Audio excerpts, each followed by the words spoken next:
की डगमगाने लगी ताज शेरनी कसर पर बंधा करके बकरी जंगी ज्वाली पर पानी चढ़ाने लगी करोगे कत्ल एक को जुर्मी कारो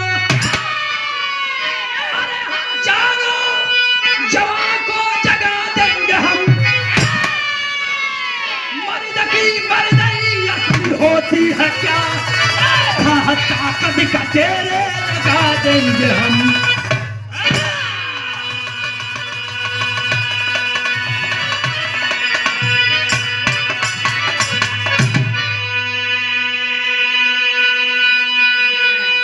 देश गुलाम था, हमारे देश का बहादुर चले हैं, कहते हैं मर्द की मर्दई असली होती है क्या ताकत का तेरे लगा देंगे हम। अंग्रेजों का हमारे देश का जवान बोली बोला एक लाइन कव्वाली का टुकड़ा नमाजी मुसलमान जुमे की नमाज अदा करके आपस में बात करते हैं अस्सलाम वालेकुम। हाँ वालेकुम सलाम। क्या बात करते हैं समझ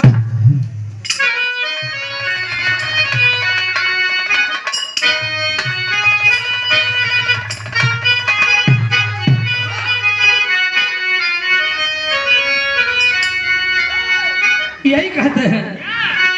आजा बेटिया आज मेरी हस्ती वाले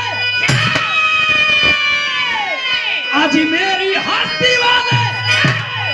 अरे हस्ती है कोई ख्वाब नहीं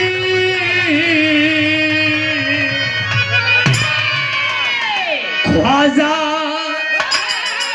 ख्वाजा गरीब नमाज का कोई जवाब नहीं ख्वाजा गरीब नमाज का कोई जवाब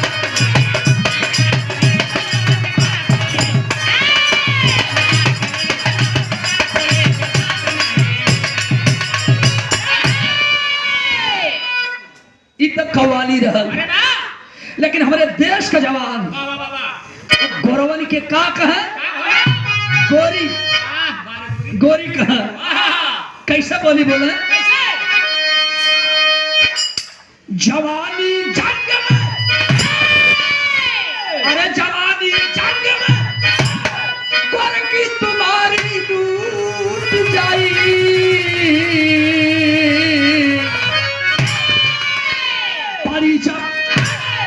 जब हमारे दस पाला तो धन छूट जाए परी जब हमारे दस पाला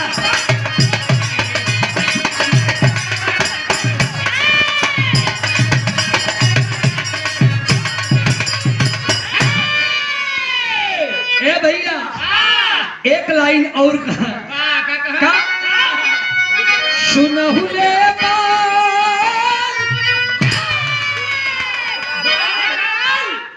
गाल नहीं अच्छा बाल चिंचिना तक से भालू सुनहुले बाल अरे गोरे गाल लाल सूट हाई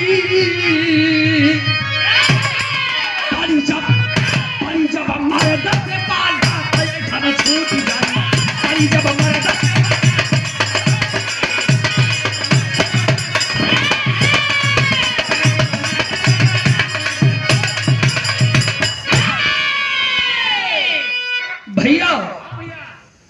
वतन बदे कुर्बानी देवे के खातिर हमारे देश के लोग हमारे देश के भक्त एकदम तैयारी में रहा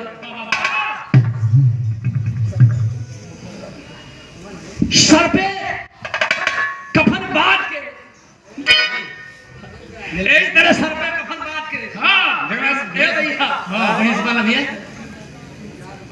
क्रांतिकारी जवान चले थे कैसे मास्टर ये बात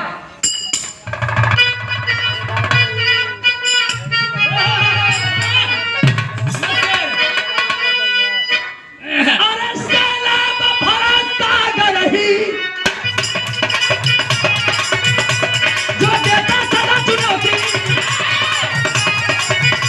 करसानन का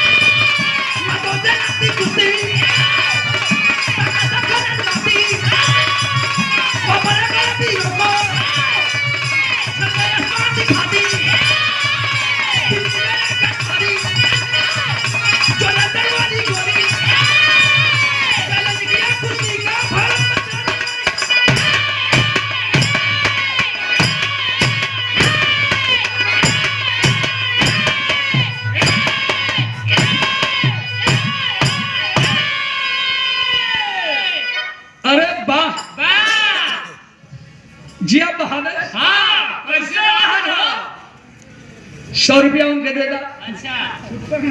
फुट करना चल बात बुझिए ले लिया तू बेचारा मुगल चमड़ा पीटा था अच्छा हाँ लंदन का रहे वाला जॉर्ज डॉन शादी कैलस प्रतिज्ञा कैलस कि हमारे मेहरारू के चाहे बिटिया होई तब पहलवान बनाई अगर बेटवा होई तब पहलवान बनाई देख लो बाप का तमन्ना कुछ दिन के बाद जॉर्ज डॉन के मेहरारू के का भल बिटिया खुश है कमाट प्रतिज्ञा है खियावा लगल बिटिया का नाम का रखलस डोनी पिस्ता बादाम केसर पीस के खियावत है पियावत है लड़ने लगल बिटिया जब जवानी के छाती पर कदम धैलस महिला पहलवान डोनी जब जवानी के छाती पर कदम धैलस तो लंदन के धरती का एको पहलवान मुकाबले में ना हुन भैया तब जॉर्ज डॉन अपने बिटिया डोनी महिला पहलवान के लेके 1856 में हिंदुस्तान दिल्ली के धरती पर आया भैया दिल्ली लाल किले के सामने दीपावली वाले दिन अंतरराष्ट्रीय कुश्ती दंगल का आयोजन करौला सा कुश्ती वाले दिन हमारे देश के कोने कोने से एक एक से पट्टा आई हो जब कुश्ती का समय भइल वो महिला पहलवान अंग्रेज के बिटिया डोनी जब चलल है मट्टी उठा के अखाड़ा में लगल घूमे और ऐलान कैल सा गीत लग गई एक दुल्हन के दुल्हा बड़ा दिन पर बाहरे से घरे अइलन वो पी खा के वरल लौट गई दुल्हन से पड़ोसन पूछलस की का रे राजा जी आल हमर तो का बताई अपन दर्द बतावत है कैसे मास्टर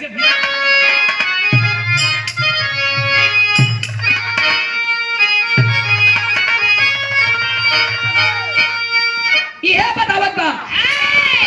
अरे पर है बारिशवा पर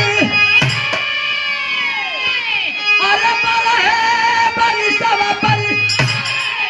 अइले मोरे बाला मुआ सुतेलन पी के अरे सुतेलन पी के तारी रे खरी हनावा सुतेलन पी के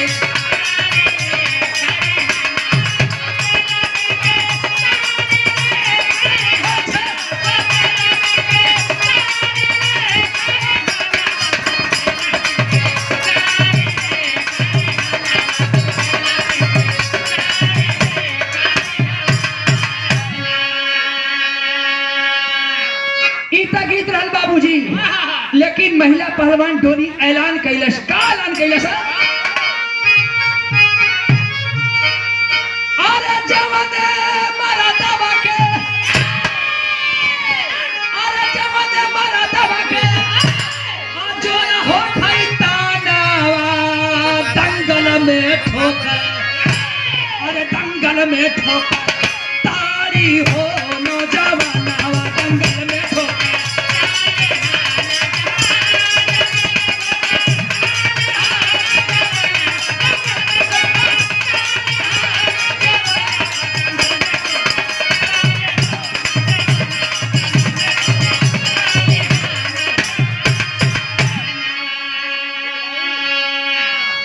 कहा कि जे हमें पटक दे के काबिली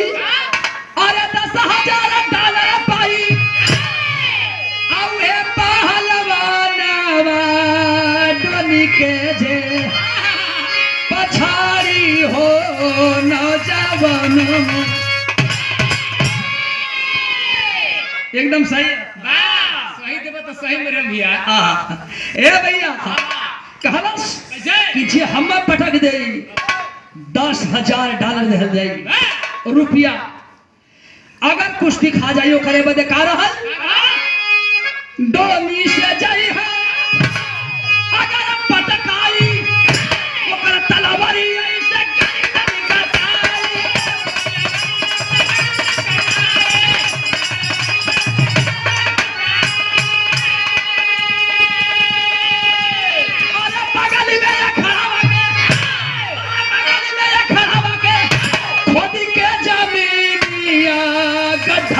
जई अगाड़ी हो नौजवानवा कहलस कि जे हमसे कुश्ती खा जाई ओके बोटी बोटी कटवाए के अखाड़ा के बगल में गड्ढा खोदवाए के दफनवा दे। हाँ कोई बाई कला हाँ जब यह बात के हमारे हिंदुस्तानी कुछ पहलवान सुन लेना के चलल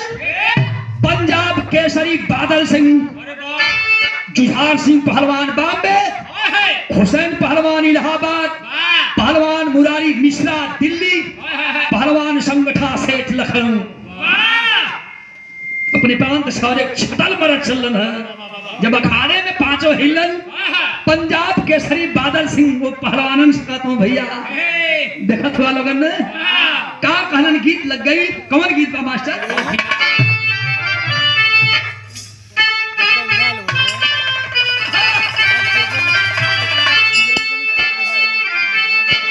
एक मेरा गौने जाए से कतराए लगल सखी कहते काय न जइबू तब बतावत बका अरे हम गवनवा नहीं जा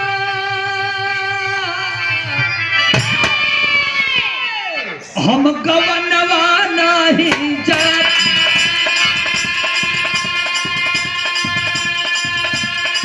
हम गवनवा नहीं जा नहीं पीता लगल हिरनवा नहीं पीता लगल हिरनवा हम गवनवा नहीं जा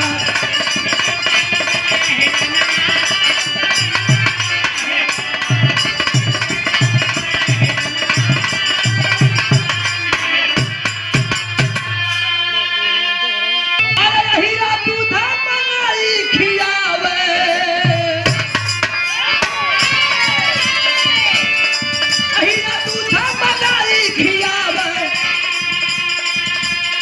रोज झुलावे झुलनवाना रोज झुलावे झुलनवाना झुलनी टूट गईल बारिशनवा झुलनी टूट गईल बारिशनवा हम गवनवा नहीं जा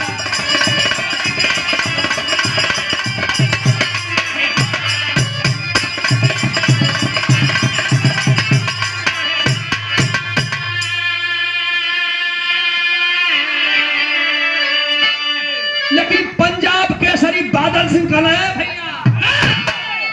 का कहलन सुना अरे पहलवानिया देख पूरा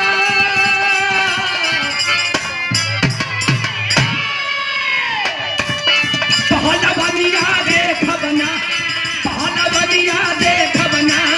गोरकी का छके आई लखनिया गोरकी का छके आई लखनिया पहलवानिया देख बना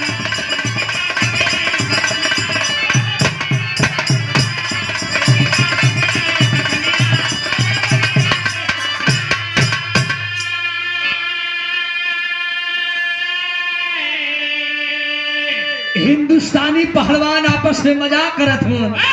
ये काहे बनाई है अरे दुल्हा खोजे आई छटुआ आई दुल्हा खोजे आई छटुआ आई बाटे मस्ताई ना छलक बाजै से कसबिया छलक बाजै से कसबिया पहलवानिया देख बना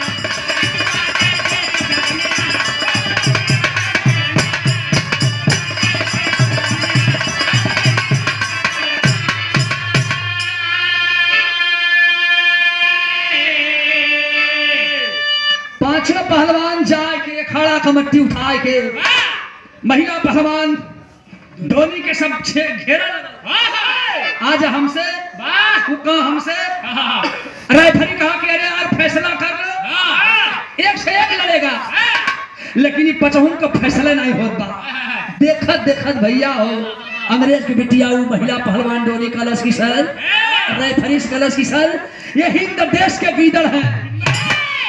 अरे ये हिंद देश के गीदड़ है लंदन का रंग दिखा दूंगी बस 5 मिनट में पांचों को दंगल की धूल चटा दूंगी कलश ही न मन है पांचों एक पचहुन से एक कच्छी लगोटा पर लड़ब आ एक झटका में पचहुन के पटकब। रेफरी समझाया नहीं मल्ल सर, कुश्ती लिखा गई पचहु पहलवान से लड़े बदे। हमारे देश के लोग शंका नो के भाई कितनी बलशाली है। ए भैया पांचों पहलवान जब चलन है कच्छी लगोटा काच के, महिला पहलवान डोली चल आया है, लगा के धूरा अखाड़ा में रियाज मार के जब टाइट भइल है, रेफरी विसिल बजाया तक कवि जी लिखलन कैसे कैसे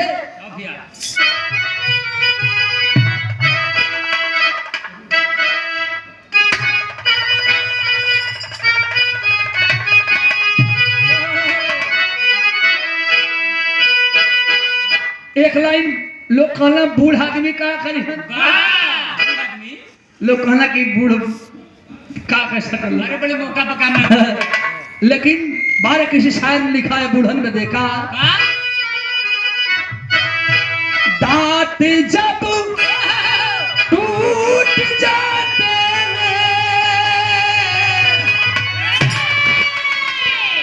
दांत जब टूट जाते हैं मशहूर काम आते हैं।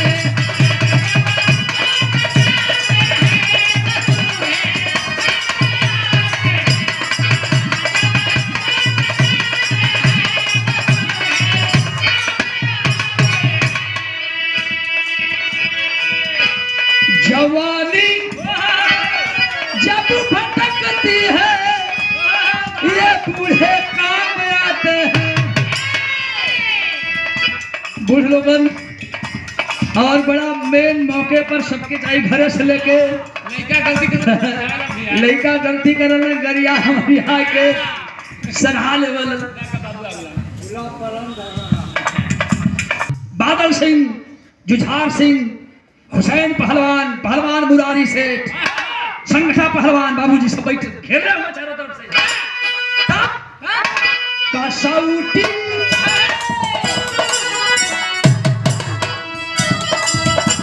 कसौटी पर चढ़ी ज्वाली जमाए पावन में।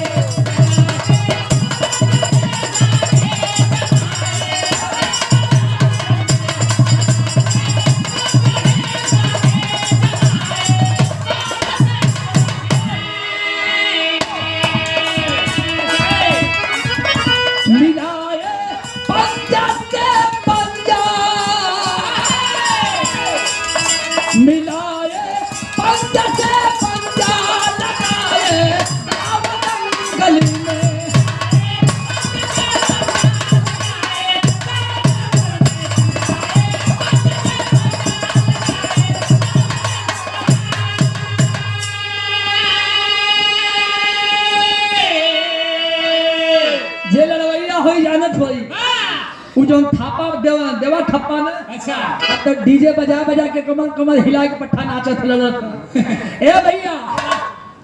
पांचों पहलवान घर ले हुआ सलामी दगलता पकड़ती थी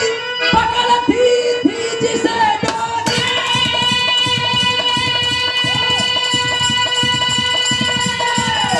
अरे पटक देती अखाड़े में, रे पटक देती अखाड़े में।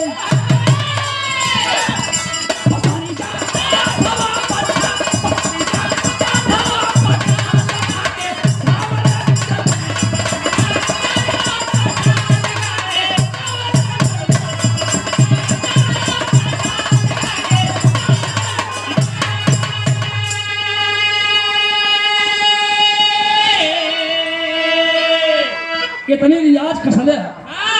तार जन के धरा धार उठा के बारी बारी से पांचों पहलवान के पटक दिला सा। वो नामी पहलवान कुछ नहीं कर पाए। जब पांचों चित हो गए ना, हिंदुस्तान के लोगों के चेहरे पर सिरापा पड़ गई कि अरे बापा रे बापा कितनी बलशाली बा। शांत रहल कि जे कुश्ती खा जाए डोली से गर्दन काट के बोटी बोटी कटवा के अखाड़ा के बगल में गड्ढा खोदवा के दफनवा दे। आय हाय अंग्रेज खैलन का पांचों पहलवान के गीत लग गई हमारे स्वर्गीय बुल्लू गुरु जी गाँव। कैसे मास्टर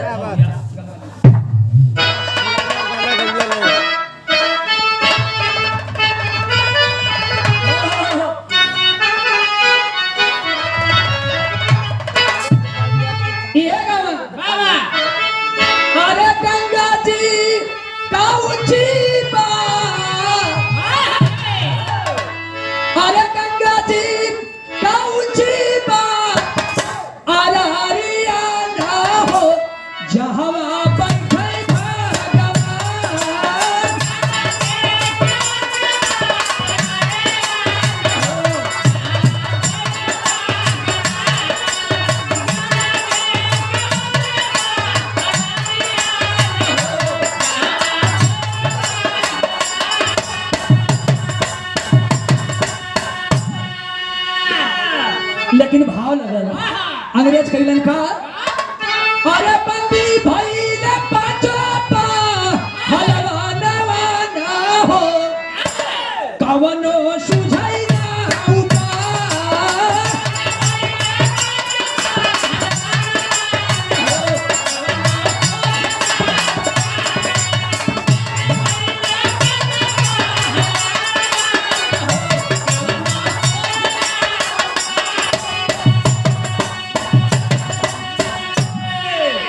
जज डाना हाथ में उठाया ताला मारिया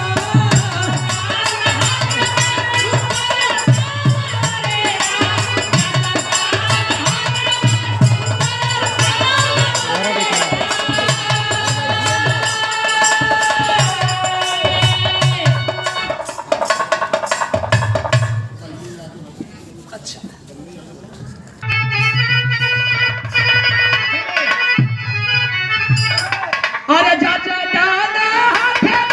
उठाया ताला मारिया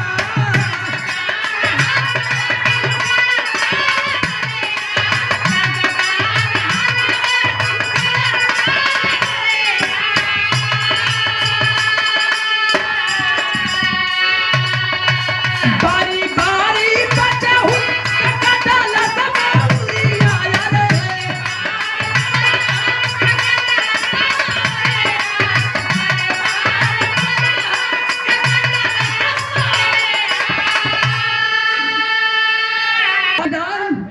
उठा लिया तलवार को अरे देखत रहल साबाही सा मानवाना हो देखत रहल साबाही सा मानवाना हो कवनो सुझाना उपाय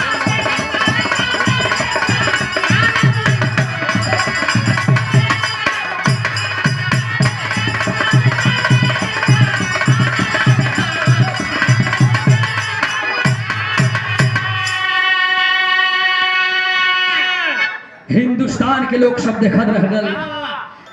ओ महिला पहलवान धोनी का बाप जाजदान उठा लिया तलवार को पांचों पहलवानों के गर्दन उतार ले लसा हाय हाय गौर करिए बाबूजी पंजाब केसरी बादल सिंह पहलवान का जिगरी दोस्त लंगोटिया आइल वाला नाम का है करतार सिंह हाय हाय देखला कब तक गर्दन कट गई मित्र हो ऐसा भैया हो जाए के रोए लगलन जाज डाल के सामने खड़ा तो गर्दन काट लेला लेकिन एक ठे बात के सुनला का कहलन है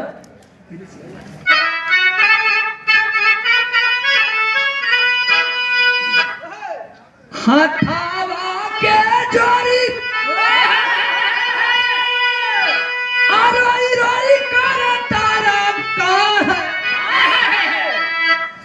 बाबा परतानी साहब मान लेता बातिया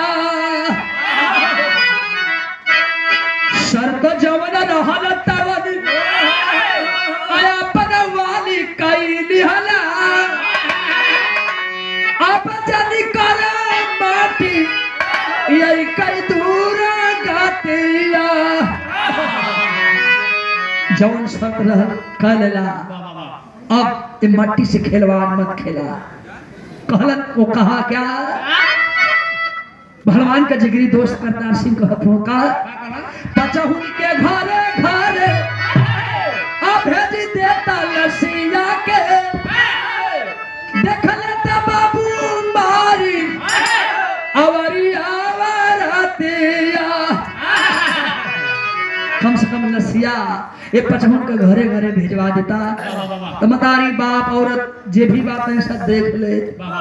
ये बात के सुनल से हराम खोर कमीना जाजदार महिला पहलवान धोनी का बाप बहुत कमीना रहा गुस्से में खड़ा हुआ कलश का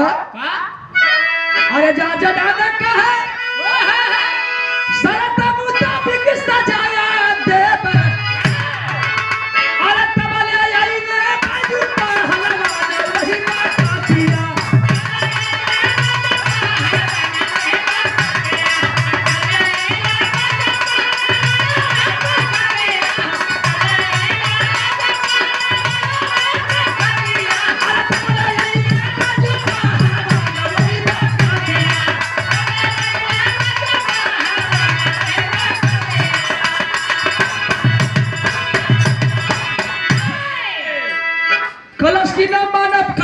बोटी बोटी तब ने बारई बनारस के धरती ये ऐसा धरती है जेके कहीं ठिकाना नहीं मिलल के बनारस दहलस जे भी बनल बनारस के धरती से बनल बारई धरती सारनाथ कर रहे वाला 22-20 बरिस उम्र बैजू यादव बैजू पहलवान अपने मतारी देवकी के साथ जब दिल्ली कुश्ती वाले दंगल के प्रांगण में पहुंचलन है लोग सारी बात को बताया। अरे बाप रे बाप बनारसी पट्टा का खून खरीदने का कहा ये कैसे होई दौड़ के जाए के अंग्रेज के बिटिया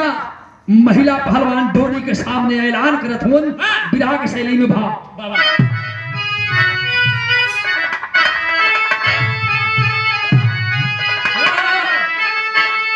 अरे जवानी लेके जइबू कैसे जवानी लेके जइबू कैसे दंगल बीच उतारा पटक के तोहरा पाले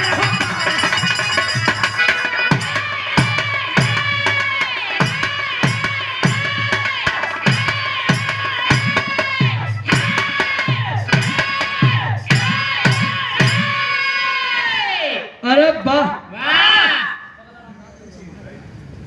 जवानी लेके जइबू कैसे दंगल बीच उतारा पटक के तोहरो पानी बैजू पहलवान कहत हुआ नारा बुलंद मेरा इनकलाब हिंद का अरे कणकण में झलकत लहू की कहानी है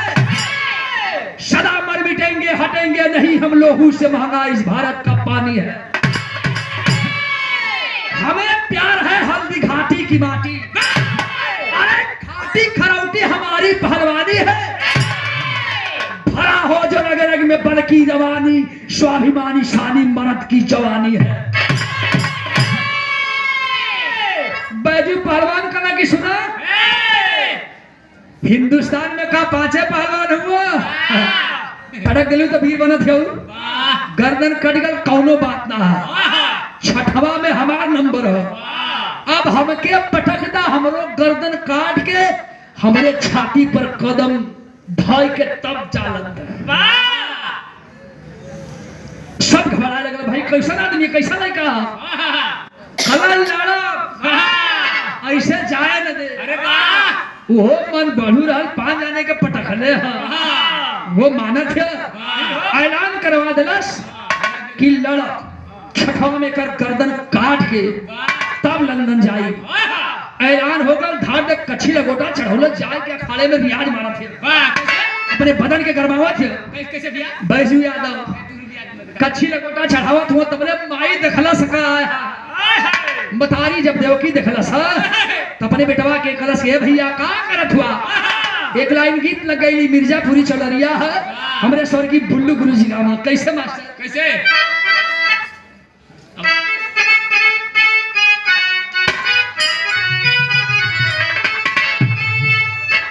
अरे राम बाबा हमें बोलावे पानी इनमें से पुरनिया हुई और गुरु जी ने बोल का आशीर्वाद गीत सुनले हुई बार खला याद करे बदे गा दे जला बाबा हमें बोलावे पानी बाबा हमें बोलावे पानी के बहानवा हो सजनवा कैसे जाई बनवा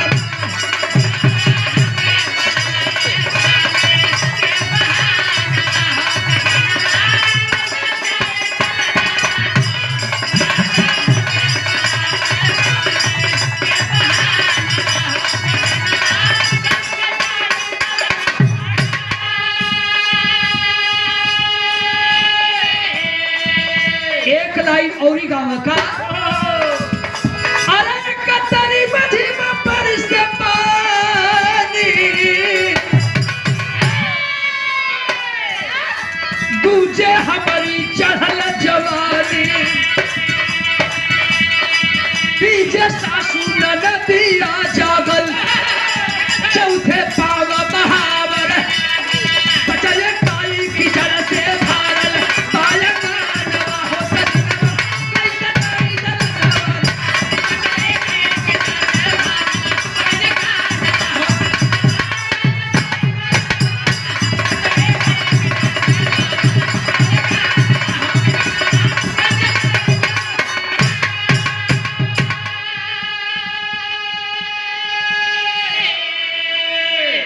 गीत लेकिन परानापुर के धरती से चल करके आए हमारे बड़े भैया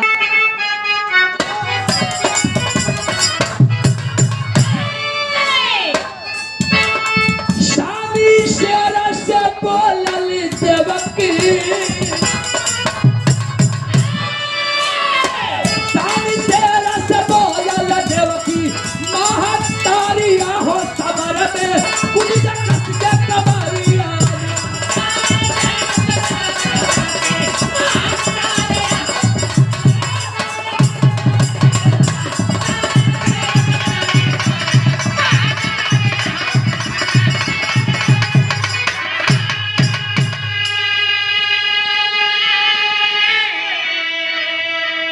देवकी मैया खाली का देखत हुआ अरे बधाया जी पप्पूनी फेंका तुझ के कर्ज चुकाना बेटा मारा दाव कैसा न सोटा मारा दाव कैसा न सोटा गोरकी कछके आई लगोटा गोरकी कछके आई छोटा के पटका बैजू बालक तारी हो समर में कुछ जगत के कबरी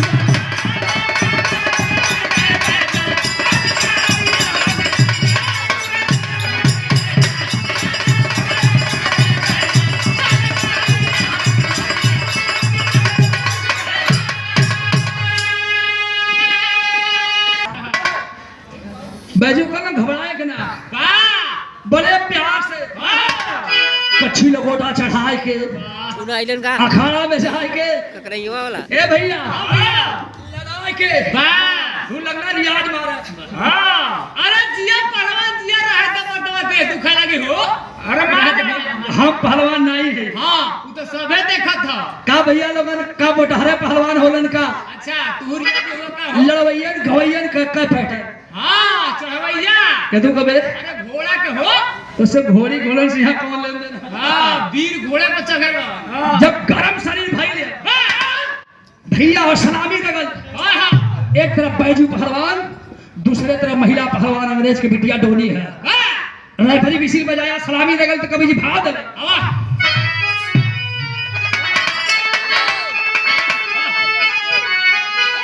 अरे मल्ल जुध अरे मल्ल जुध हो महिला कल घमसान जवान फिर गोरकी के और खींच के पंजाब की भरा जवान फिर गोरकी के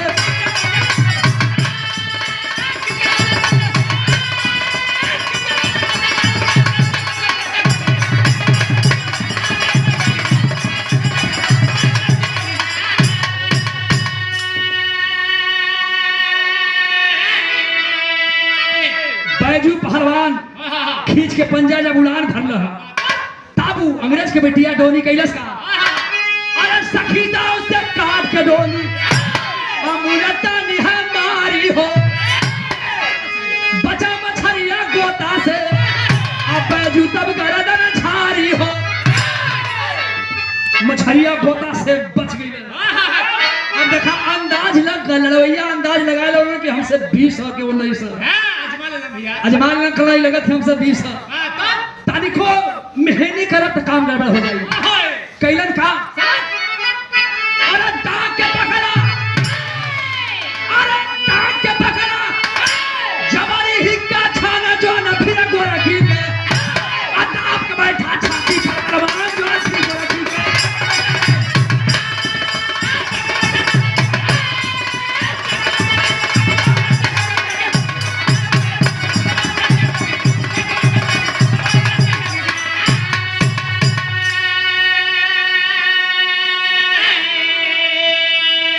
हिक्का चाप पर तेरे चाप जब ले लो ना तो चापा शुरू कर ले जब सटाई के लोट गई वाह थक गई रहा अच्छा फले हुए रेफरी बिजली बजा छोड़ दो कला भाई ना छोड़ो कोई चपले चपले विजय बैजू पहलवान अंग्रेज की बिटिया डोनी से कहत हो महिला पहलवान से कहत हो कि याद कैला का कहलन मास्टर भैया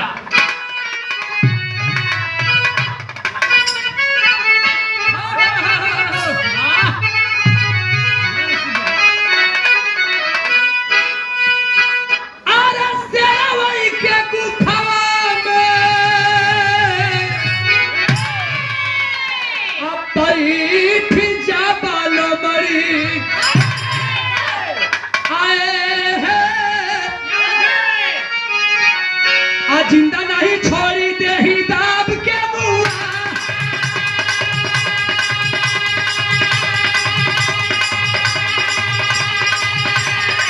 अरे देखल जाला केतना होने वो करला खातिया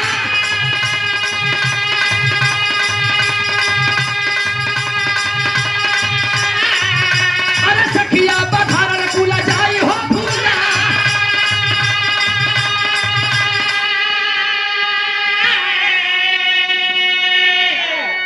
समझावत हूँ याद कैला शेर कबो न छोड़ी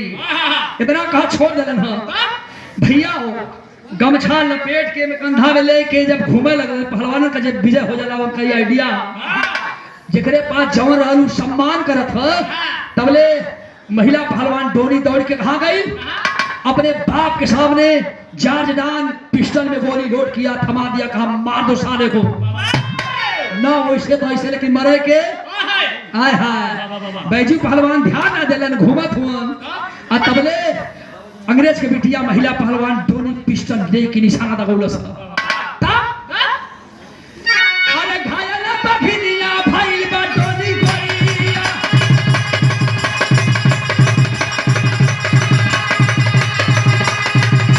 अरे हथावे में जनस की ताली ये उठा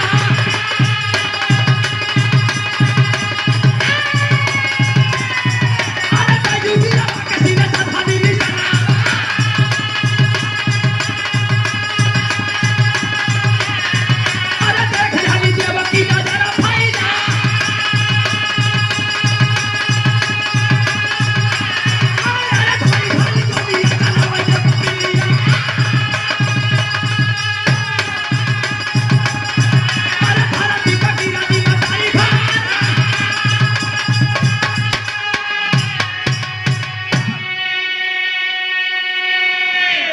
भैया महिला पहलवान धोनी निशाना लगोले से बैजू पहलवान के छाती में मार दे तबले के देखलस उ देवकी माई के हाल हाल हमरे बेटा के गोली त लगल दौड़ के जाए के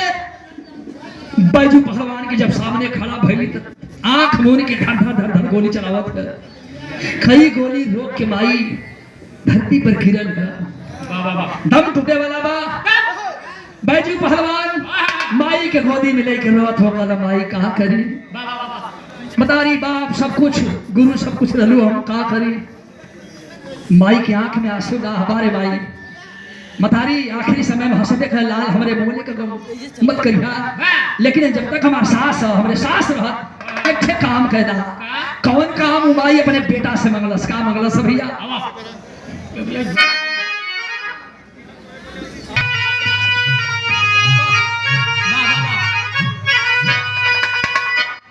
अरे आइल बाप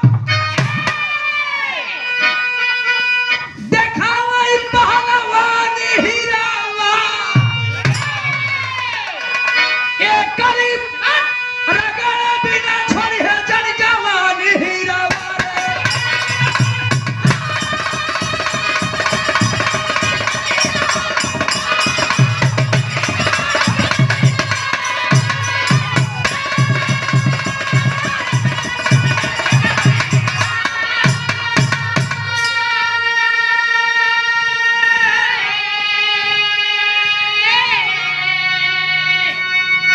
माई कलश बिलाल हमारे जिया जी के खत्म कर दा इतना सुनलन है बैजू पहलवान दौलन खैलन का अरे बैजू यादव डोनी के निकास पर उठाई निकास होकर दाव पड़ी एकदम तैयारी पर रहल जैसे स्वर्गीय नेताजी धरती पुत्र मुलायम सिंह का एक ठो चरखा दाव रहल अच्छा ऊपर जेन चढ़ जाओ गई वैसे ही बैजू पहलवान कैलन का अरे बैजू यादव डोनी के निकास पर उठाई और चाप के पटक के धन जंगल में डुबाई।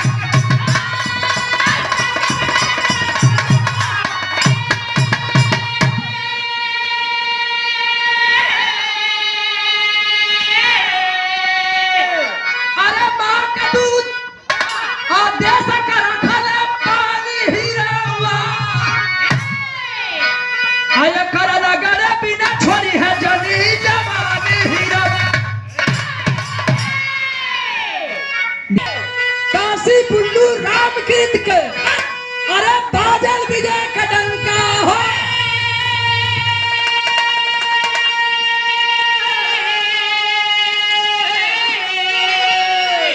अरे जवानी लेके जाइबू कैसे